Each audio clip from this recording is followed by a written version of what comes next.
Today I'm going to show you how I watercolor using ink pads.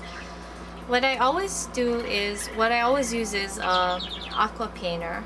It's just a brush that has a water reservoir. You just simply unscrew it, add the water in this little hole and screw it back on. It allows the water to flow through the brush so you don't have to keep on loading it with water.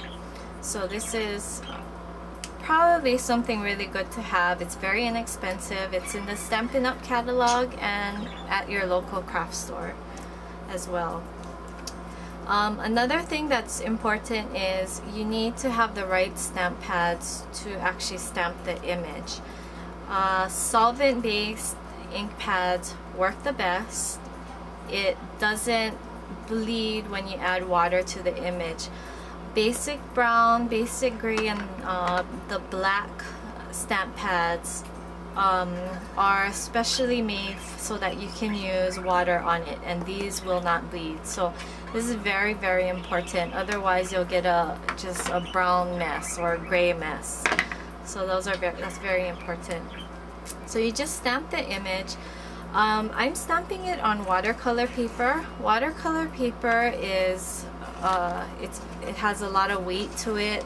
It's made to absorb the water and take a lot of water so it doesn't bead up.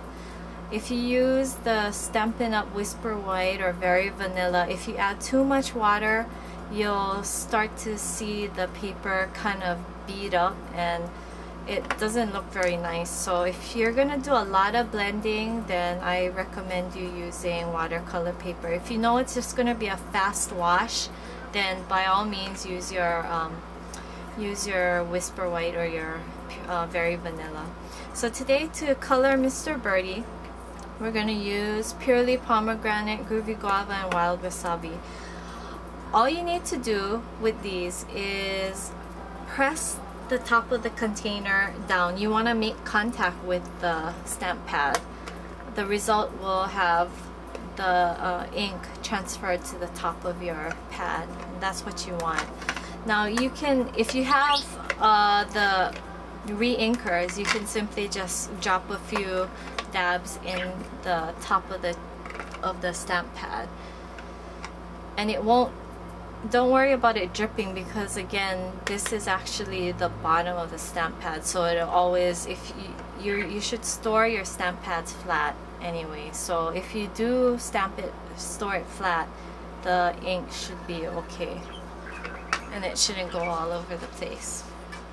Okay, so the first thing you want to do is you want to load up your brush. You want to charge your brush. Stamping terms for just filling your brush with the ink. And what we're gonna do is we're gonna cut Mr. Birdie out, so we're not gonna be concerned about going outside of the lines, and it works really well when you watercolor this way. It really works well because you have a lot of freedom. So all I'm doing is going over him and starting from the bottom and working my way up.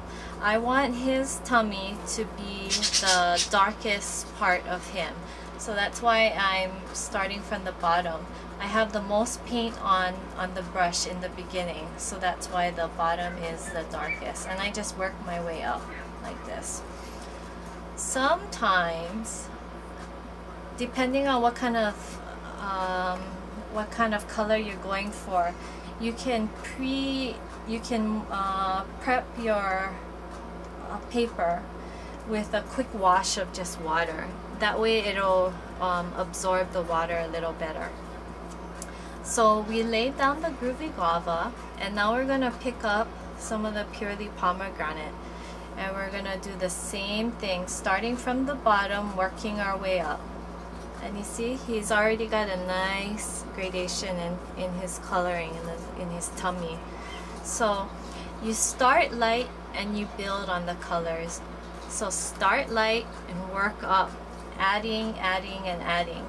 You don't want your initial paint, you don't want your initial stroke to be the color or the hue that you want it to be. You want to be able to work up the color. you can always add on color. You can't necessarily take it off. There's ways that you can pull the color off of the watercolor paper, but those are a little more advanced techniques, and it would just be easier for you to, you know, start light and work your way to dark. So as you can see, he's got a nice deep colored belly, and what we can do is we can actually even add some green in there. So what I'm gonna do is I want his leaves, his feathers to be a little green. So I want these tips to be the darkest. So I'm gonna start from out here and work my way in. Okay, let's show you that again. So I'm gonna start, I want these to be the darkest. So I'm gonna start from that point and work my way up. Just like that. Before you cut him out, you should set him aside to dry. You'll be able to cut through the paper easier. But basically that's it. You know, just like I said, just build on your color. You don't worry about the first stroke being the color that you want. You want to be able to keep adding and building your colors. You'll have more control of the paint that way and the color that you want. Another quick tip before I go is after you load up your brush, it's easier to pull the brush towards you like this. It flows nicer when you're pulling it towards you as opposed to going away from you like that. If you put your finger down like this and then you drag your brush across, it's nice and smooth, and that's the stroke that's coming towards you when you're going like this. Now try and push your brush away from you. You'll feel all the bristles sticking. So when you do this, it's very uneven. It's not as natural. When you're going towards yourself and making the brush really go smoothly on the paper, you get more of an organic look, and it really makes a difference in your coloring. If you have any questions, just email me, and I hope this helped a little.